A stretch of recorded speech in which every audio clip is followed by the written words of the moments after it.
அனைவருக்குமான முதல்வர் உடன் இணைந்து வழங்குபவர்கள் Sri Jayaprabha jewellers private limited Madurai, Shantha silks அழகின் கம்பீரம் மதுரை, ரகங்கள் பலவிதம் ஒவ்வொன்றும் உலகத்தரம், Anuj styles, Kiscol TMT number 1 TMT கம்பிகள், கிஸ்கால் டிஎம்டி கம்பிகள்.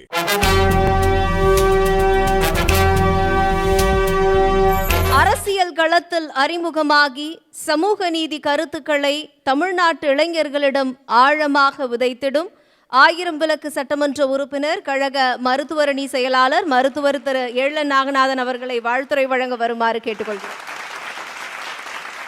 கழக தலைவருக்கு பிறந்த நாள் கொண்டாடுகிறோம். அண்ணா அறிவாலயத்தில் கொண்டாடுகிறோம், கலைஞர் அரங்கத்தில், சான்றோர் அவைகளில் கொண்டாடுகிறோம். நாம் மட்டுமாக கொண்டாடுகிறோம், தமிழ்நாடே கொண்டாடுகிறது. யார் கொண்டாடுகிறார்கள்? விடியல் பயணத்தை பயணித்த ஒரு நாளைக்கு 65 லட்சம் விடியல் பயணம் பெண்மணிகள் கொண்டாடுகிறார்கள். யார் கொண்டாடுகிறார்கள்? 6 லட்சம் புதுமை பெண்கள் கொண்டாடுகிறார்கள். யார் கொண்டாடுகிறார்கள்? 6 லட்சம் தமிழ் புதல்வர் கொண்டாடுகிறார்கள். யார் கொண்டாடுகிறார்கள்? 1,35 லட்சம் கலைஞர் உரிமை பெற்ற தாய்மார்கள் கொண்டாடுகிறார்கள். யார் கொண்டாடுகிறார்கள்? 44 லட்சம் நான் முதல்வன் மாணவர்கள் கொண்டாடுகிறார்கள். யார் கொண்டாடுகிறார்கள்? 20 லட்சம் கணினி, லேப்டாப் கணினி பெற்ற மாணவ மாணவிகள் கொண்டாடுகிறார்கள். நாம் மட்டுமா கொண்டாடுகிறோம்? தமிழ்நாடு மட்டுமா கொண்டாடுகிறது? இந்த இந்திய துணைக்கண்டம் கொண்டாடுகிறது. 24 விழுக்காடு நாள், 27 விழுக்காடு நாள் ஆல் இண்டியா தொகுப்பில் நம்ம தமிழ்நாட்டு முதல்வர் பெற்றுத்தந்த இடஒதுக்கீடு பெற்றுத்தந்த ஆண்டாண்டு 4000 வட இந்தியை சேர்ந்த பிற்படுத்தப்பட்ட சமூகத்தின மருத்துவர்கள் கொண்டாடுகிறார்கள். மாநில உரிமைகளுக்காக போராடும் இயக்கங்கள் கொண்டாடுகிறார்கள். மொழியை பாதுகாவலர்கள் கொண்டாடுகிறார்கள். இந்திய துணைக்கண்டத்தின் ஜனநாயகத்தை பாதுகாக்கிற அனைத்து சக்திகளும் தமிழ்நாட்டு முதல்வரை கொண்டாடுகிறார்கள். தமிழ்நாட்டு முதல்வரை கொண்டாடுகிறார்கள். தோழர்களே, நண்பர்களே, தமிழ்நாட்டு முதல்வர், கழக தலைவர் என்பது ஒரு மானுட பண்பா? இது ஒரு கொள்கையை கொண்டாடுகிறோமா, இல்லை ஒரு தனி மனிதனை கொண்டாடுகிறோமா, ஒரு கட்சி இயக்கத்தை கொண்டாடுகிறோமா என்ற பல்வேறு கூறுகளில் பல்வேறு தருணங்களில் இங்கே இருக்கும் சான்றோர் பெருமக்கள் ஆய்வு பண்ணது போல் ஒரு சிறிய ஆய்வு தான், ஒரு 15 நிமிடத்துக்கு. திராவிட முன்னேற்ற கழகம் என்ற பள்ளியை உருவாக்கினார் பேரறிஞர் அண்ணா. மண்ணிலிருந்து ஒரு பள்ளியை உருவாக்குறது கடினம்.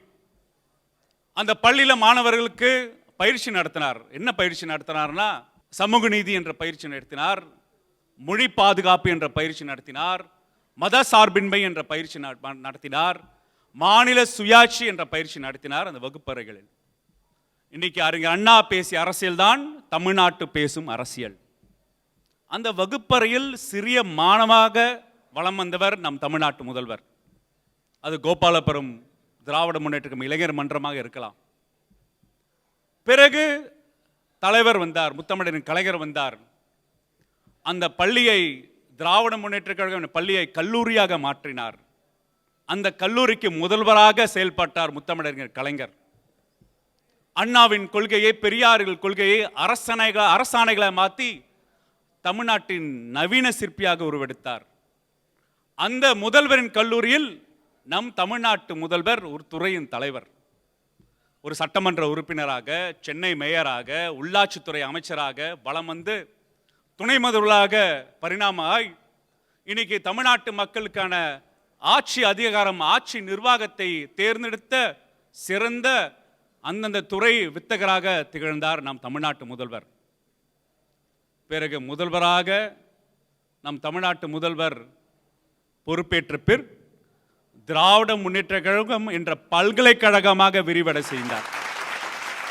ஆம் தோழர்களே, நம் திராவிட முன்னேற்ற கழகம் என்பது மாபெரும் பல்கலைக்கழகம், பல்வேறு துறைகளை கண்ட பல்கலைக்கழகம். அந்த பல்கலைக்கழகத்தில் பல்வேறு கழகத்தினரை பயிற்சி வகுப்பு எடுத்து அணிகளை உருவாக்கி இன்னைக்கு இளைஞரணி என்று மாபெரும் துறையை அமைத்து இளைஞரணி செயலாளர் நியமித்து 50 லட்சம் இளைஞர்களை திராவிட முன்னேற்ற கழக பல்கலைக்கழகத்தில் உள்வாங்கி இந்த இயக்கத்தை வழிநடத்தி கொண்டிருக்கிறார் நம் தமிழ்நாட்டு முதல்வர். அவரோட பிறந்த நாளை கொண்டாடுறோம். திராவிடத்துக்கும் ஆரியத்துக்கும் தான் போர். ஆனால் அம்பேத்கர் சொல்வார், இது பார்ப்பனியத்திற்கும் இந்து மதத்துக்கும் நடக்கிற போர், புத்த மதத்துக்கும் நடக்கிற போர். அது வரலாற்றை, இந்திய வரலாற்றை அப்படியே எழுதலான்வார். ஆனால் இந்த துணைக்கண்டத்தில் ஆரியத்துக்கும் திராவிடத்தின் உள்ள போர் தான் நம் துணைக்கண்டத்தின், தென் துணைக்கண்டத்தின் வரலாறு. அதில் திராவிட தலைவர்களுக்கெல்லாம் ஒரு பண்பு இருக்கும், ஆரிய தலைவர்களுக்கெல்லாம் ஒரு பண்பு இருக்கும். திராவிட தலைவர்களுக்கு என்ன பண்புனா, தன் முன்னோடிகளை போற்றி, தன் முன்னோடிகளை வாழ்த்தி, அந்த முன்னோடிகளை எப்படி நம்ம போட்டியாக நினைத்து அவங்கள விட சிறப்பாக எப்படி செயல்படுவது என்ற வேட்கை அவங்க சிந்தனை இருந்துட்டே இருக்கும். தந்தை பெரியார், அண்ணா தந்தை பெரியாருக்கு தன்னோட ஆட்சியை, தன் அரசபையை, அமைச்சரவை காணிக்கையாக செலுத்தியவர். ஏன்னா ஒரு தலைவருக்கு கொடுக்கிற மரியாதை, அந்த மாண்பு. பேரறிஞர் அண்ணா தந்தை பெரியாருடன் கொள்கைகள் எல்லாம் சட்டமாக தளமமைத்தார் முதல்வராக பொறுப்பெடுத்த பிற்பாடு. பிறகு நம் முத்தமிழறிஞர் கலைஞர், அறிஞர் அண்ணா போல் ஆளுமைக்கு நம்ம எட்ட முடியாது, ஆனால் நிர்வாகத்திறனாக ஒரு போட்டி மனப்பான்மை, அண்ணாவை எப்படி நம்ம, அண்ணாவை விட எப்படி உயர்ந்து செயல்படுவது, வரலாற்றில் எப்படி பெயர்படுவது என்று அண்ணாக்கு புகழ் சேர்த்து போற்றி அந்த நடைமுறையை செயல்படுத்தினார்கள் திராவிட தலைவர்கள். அதனால் அண்ணா மேம்பாலம், அண்ணா நூற்றாண்டு நூலகம் எல்லாமே எதிலும் அண்ணா எங்கும் அண்ணா என்று முத்தமிழரின் கலைஞர் பேரறிஞர் அண்ணாவை உயர்த்தினார். பிறகு நம் முதல்வர் வந்தார், நம் திராவிட மாடல் முதல் வந்தார். கலைஞர் நூற்றாண்டு என்று கொண்டாடி எங்கும் எதிலும் முத்தமிழரின் கலைஞர், முத்தமிழின் கலைஞர் என்று, கலைஞர் பெயரால் திட்டங்கள், கலைஞர் பெயரால் சிலைகள் என்று தன்னோட முன்னோடியை, மூதாதையரை வாழ்த்துவது தான் திராவிட மரபு. நீங்கள் இந்த சைடு வாங்க, ஆரிய மரபுக்கு வருவோம். யாராவது ராஜாஜியை கொண்டாடுறாங்களா? யாராவது சத்தியமூர்த்திகளை கொண்டாடுறாங்களா? யாராவது இப்போது ஜெயலலிதாவது கொண்டாடுறாங்களா? நம்ம தான் அம்மையார் அம்மையார்னு கொண்டாடிட்டு இருக்கோம். அதான் ஆரியத்தன்மை. அத்வானியோட நிலைமைகள் என்ன, வாஜ்பாய்களோட நிலைமைகள் என்னன்னு நான் சொல்லணும் அவசியம் இல்லை. அவங்கள பொறுத்த வரைக்கும் அவங்க இருக்கும்போது மரியாதை செலுத்துவாங்க, அவங்க இருக்கும்போது போற்றி புகழ்வாங்க, அவங்க இறந்த பிற்பாடு அவங்க பற்றி பேசவே மாட்டாங்க. இதான் ஒரு ஆரிய பண்புக்கும் திராவிட பண்புக்கும் உள்ள வித்தியாசம். அந்த அடிப்படையில் தான் இன்னைக்கு நம்ம தமிழ்நாட்டு முதல்வர் செயல்பட்டு இருக்கார். பல்வேறு திட்டங்கள். இன்னைக்கு எழுச்சி தமிழர் அமர்ந்திருக்கும் இந்த மன்றத்தில் ஒரு கருத்தை பதிவு வைக்கிறேன். சைமன் கமிஷன் வந்தது. சைமன் கமிஷன் 1927 வந்தபோது பிரிட்டிஷ் அரசாங்கத்துக்கிட்ட பல்வேறு சமூகத்தினர் முறையிடுறாங்க அந்தந்த சமூகத்துக்காக. அப்போது இந்த இந்துக்கள் என்ன கேட்குறாங்க, பல்கலைக்கழகம் வேணுன்றாங்க. பிரிட்டிஷ் அரசாங்கம் பனாரஸ் பல்கலைக்கழகத்தை கொடுக்குறாங்க. இஸ்லாமிய சகோதரர்கள் எங்களுக்கு பல்கலைக்கழகம் வேணுன்றாங்க. அவங்க கொடுக்குறது என்னன்னா அலிகார் பல்கலைக்கழகத்தை கொடுக்குறாங்க. ஆனால் அண்ணல் அம்பேத்கர் ஒடுக்கப்பட்ட சமூகத்துக்காக போராடும் மாபெரும் சிந்தனையாளர். அவர் கேட்குறார் பிரிட்டிஷ் அரசாங்கத்தை பார்த்துட்டு, எனக்கு பல்கலைக்கழகங்கள்லாம் வேண்டாங்க, நான் ஒரு 16 பேர் ஒடுக்கப்பட்ட சமூகத்தை சேர்ந்தவர் தேர்ந்தெடுத்து கொடுக்குறேன்.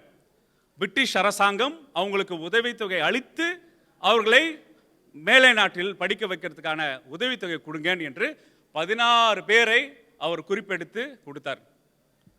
அந்த ஒரு வருடத்தோட அந்த திட்டம் கைவிடப்பட்டது. ஆனால் அம்பேத்கர் மிகவும் மிகவும் வருத்தமாக அதை பதிவு செய்கிறார். ஆனால் அம்பேத்கரோட கனவை இன்று நம் திராவிட மாடல் ஆட்சியில் நம் தமிழ்நாட்டு முதல்வர் 380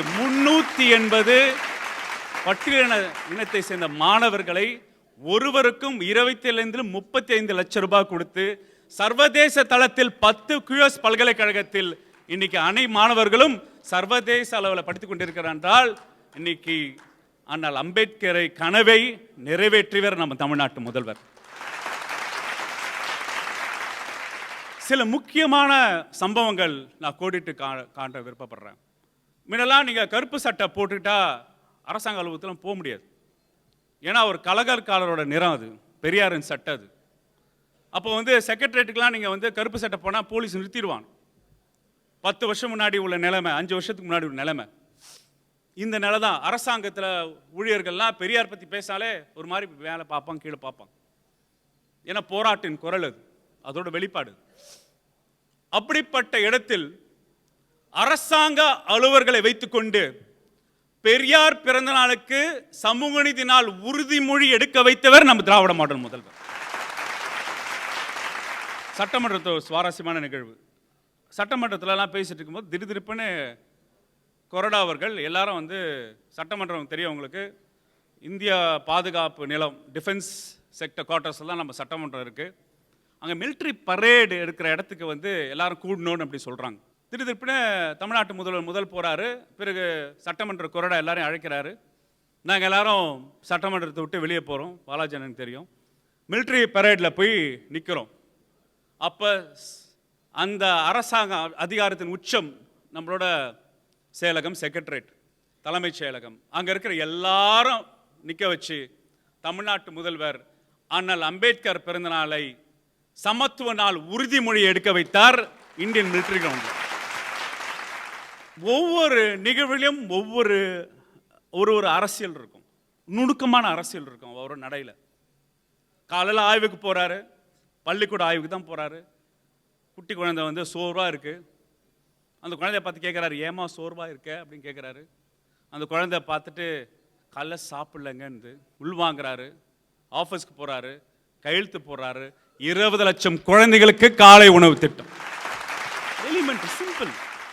அதாவது நம்ம தமிழ்நாட்டு முதல்வர் சிறப்பு என்னன்னா, நிறைய தலைவர்கள் வந்து எளிமையான விஷயத்த ரொம்ப குழப்பமாக பேசினா தான் அதிகாரி புத்திசாலின்னு நினைப்பாங்க. அது சில தலைவர்களோட மாண்பாக இருக்கும். ஆனால் தமிழ்நாட்டோட ஸ்டைலே வேறு, தமிழ்நாட்டு முதல்வர் ஸ்டைலே வேறு.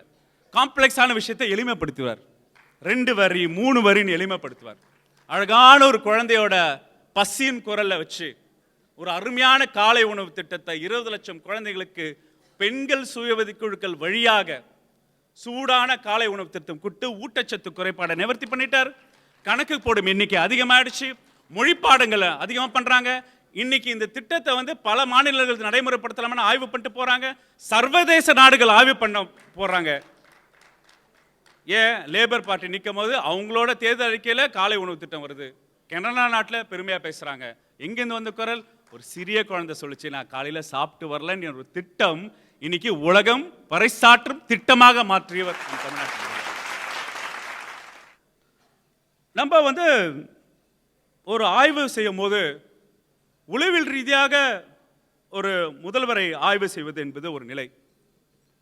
அது எப்படி சொல்றேன்னா, தமிழ்நாட்டு முதல்வர் அமைதியை ஆயுதமாக வச்சிருப்பார். என்னது?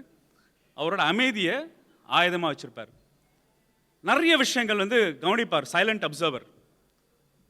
சமூகத்தை அப்சர்வ் பண்ணுவார், பேச்சாளர்கள் அப்சர்வ் பண்ணுவார். அந்த அப்சர்வேஷன் ரொம்ப இம்பார்ட்டன்ட். உள்வாங்கி அதை செயல்படுத்துவார். இது அவர் கொடுத்த காலகாலமாக மெருகேற்றி வந்த ட்ரைனிங் ப்ரோக்ராம். அவர் எல்லா நிலையிலும் இருந்திருக்காரு. தான் எனக்கு சிறப்பு.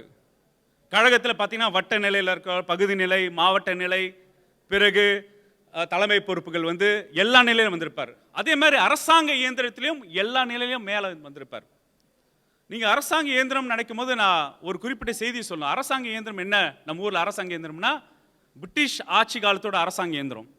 அந்த பிரிட்டிஷ் ஆட்சி காலத்தோட அரசாங்க இயந்திரம் எதுக்காகனா மக்களை வந்து ஒழுங்குபடுத்துவது. ஏன்னா பிரிட்டிஷ் ஆட்சியாளர்கள் இங்கே இருக்க லோக்கல் மக்கள் ஏதாவது தொடுக்கிற சூழல் வந்துடும், எதிர்ப்பு வந்துடும் சொல்லிட்டு அடக்குமுறைக்கான ஆட்சி அதிகார தன்மையும், பிறகு 2வது வரிய வசூலிக்கும் ஆட்சி அதிகார தன்மை தான் பிரிட்டிஷ் நமக்கு கொடுத்த ஆட்சி அதிகார தன்மை. இதில் போதாத குறைக்கு இந்த மனு தர்மத்தின் கோட்பாட்டில் ஆட்சி அதிகாரம் நல்ல பிணையப்பட்டது.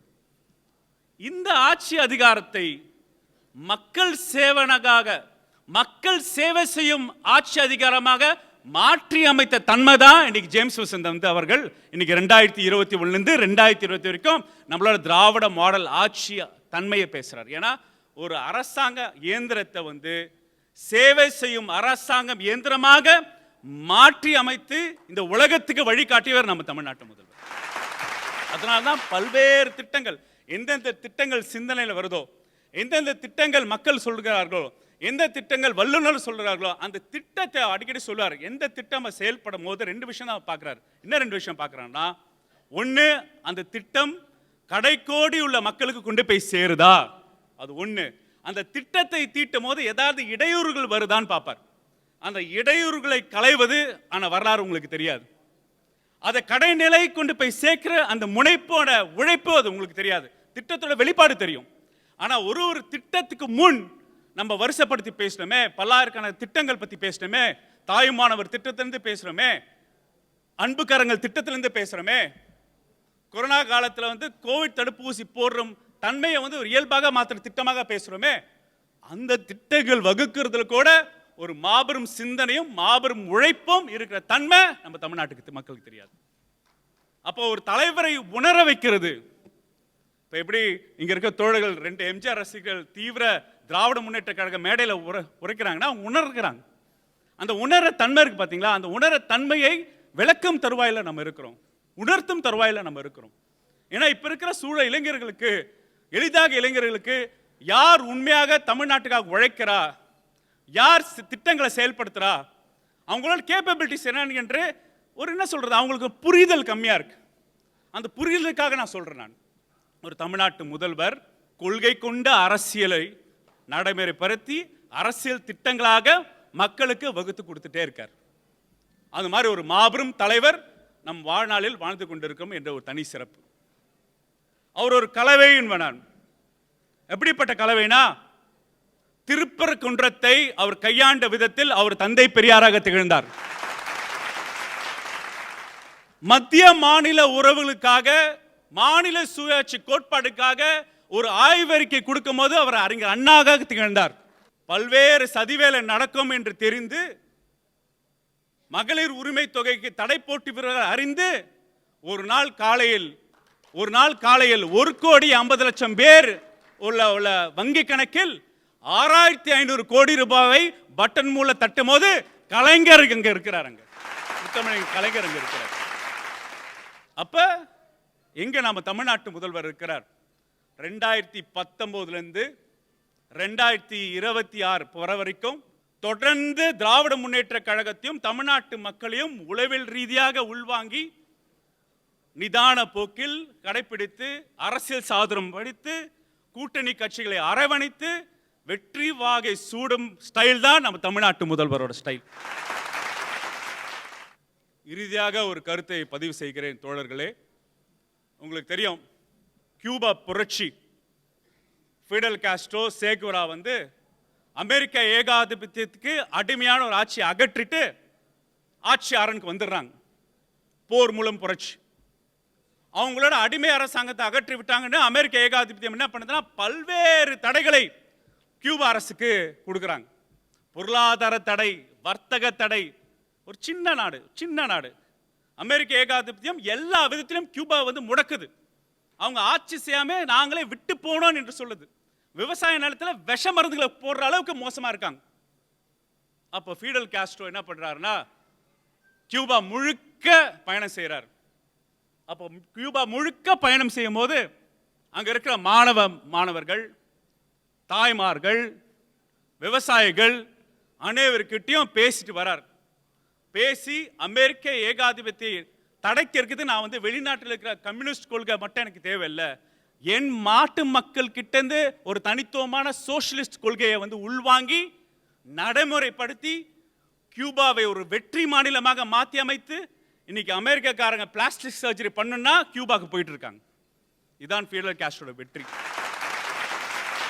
இங்க பொருத்தி பாருங்களேன், இங்க பொருத்தி பாருங்க. இந்துத்துவா என்ற ஏகாதிபத்தியம் இந்தியை திணிக்கும் முயற்சியில் ஈடுபடுற ஒரு பாசிச பாஜக அரசு தன் சொந்த நாட்டில் ஒரு மாநிலத்தின் மேல் பொருளாதார தடை, வரிகள் மூலம் அனைத்து பணத்தை எடுத்துன்னு போறாங்க. நாம் உழைக்கிறோம், கல்வியில முதலீடு செஞ்சிருக்கோம், சுகாதாரத்தில் முதலீடு செஞ்சிருக்கோம், வரி கட்ட நபர்களை வரி கட்டும் நபர்களாக நம்ம மாத்தி இருக்கோம், மருத்துவ கட்டமைப்பில் நம்ம வந்து வளம் பெற்றிருக்கோம், கல்வி கட்டமைப்பில் வளம் பெற்றிருக்கோம். ஆனால் என்ன சொல்றாங்க, உங்களுக்கு நாங்கள் வந்து இந்தி மொழியை ஏற்றுக்கொண்டால், மும்மொழி கொள்கையை ஏற்றுக்கொண்டால் தான் நான் 3,500 கோடி ரூபாய் கொடுப்பேன்னு சொல்றாங்க. ஜல்ஜீவன் மிஷனுக்கு 2,500 3,500 ரூபாய் கோடி கொடுக்கல. நம்ம சிஎம்ஆர்எல் திட்டத்துக்கு 9,500 கோடி ரூபாய் கொடுக்கல. மதுரைக்கும் கோயம்புத்தூருக்கும் சிஎம்ஆர்எல் திட்டத்துக்கு கொடுக்கல. பொருளாதார ரீதியாக அனைத்து தடைகளும் 16வது நிதிக்குழுல நம்ம உழைக்க ஏற்றா போல் நிதி ஒதுக்கீடு செய்யல. அப்ப ஒரு கியூபா நாடுக்கு எப்படியோ ஒரு அமெரிக்கா ஏகாதிபத்தியம் தடைகள் விதித்ததோ அதே போல்தான் இங்க இந்துத்துவ ஏகாதிபத்தியம், ஆரிய ஏகாதிபத்தியம் பாஜக ஆர்எஸ்எஸ் கொண்டு சதிவேலை தமிழ்நாட்டை முறியடிக்க சதிவேலை பண்ணிட்டு இருக்காங்க. அப்ப நம் தமிழ்நாட்டு முதல்வர், திராவிட மாடல் முதல்வர் வலம் வருகிறார். யார்கிட்ட வலம் வருகிறார்னா மாணவ செல்வங்களோட வலம் வர்றார். இங்க இருக்க தாய்மார்களோட வலம் வருகிறார். இங்க இருக்கிற ஆசிரியர் பெருமக்களோட வலம் வருகிறார். இங்க தமிழ்நாட்டு கழக உடன்பிறப்புகளோட வலம் வரார். இங்க தமிழ்நாட்டு மக்கள் அவர் பக்கம் நிற்கிறார். நின்று இன்னைக்கு தமிழ்நாட்டின் பொருளாதாரம் 11.19% எந்த மாநிலத்தும் இல்லாத பொருளாதார அளவுகள் கொண்டு போய் சேர்க்கிறார். இன்னைக்கு கிராஸ் இன்வால்வ்மென்ட் ரேஷியோல பல்லாண்டகாவிலிருந்து பல்லூரி சேர்ற எண்ணிக்கை நம்பர் 1, 49 விழுக்காடு. இன்னைக்கு அதிகமான தொழில் முதலீடுகளை ஈர்த்து இன்னைக்கு 10 லட்சம் முதலீடுகளை ஈர்த்து 35 லட்சம் பேருக்கு வேலை வாய்ப்பு. அது மட்டுமா இன்னைக்கு எல்லா வகையான ஏற்றுமதியிலும், மென்பொருள் ஏற்றுமதியா இருக்கட்டும், காலணி ஏற்றுமதியா இருக்கட்டும், ஒரு சுமூகமான பொருளாதார சூழலையும் ஒரு அமைதியான சூழலையும் இங்க சமத்துவத்தான கோட்பாடோட, சமூக நீதி கோட்பாடோட, பண்பாட்டு கலாச்சாரத்தை பாதுகாக்கிற முயற்சியில இன்னைக்கு அரண் அமைத்துக் கொண்டிருக்கிறார் நம் தமிழ்நாட்டு முதல்வர். அப்ப இவர்தான் தமிழ்நாட்டின் ஃபீடல் காஸ்ட்ரோ, தமிழ்நாட்டை பாதுகாக்கிற ஃபீடல் காஸ்ட்ரோ. அண்ணாவின் மாபெரும் கனவு என்னன்னா, தொன்மை மிக்க தமிழர்களை மீட்டெடுப்பது. ஆனால் பழமைவாதத்தில் ஊறப்பக்கூடாது. முற்போக்கு தமிழர்களை தொன்மை மிக்க தமிழ் கலாச்சார அடிப்படையில் கொண்டு போய் சேர்க்கிறது.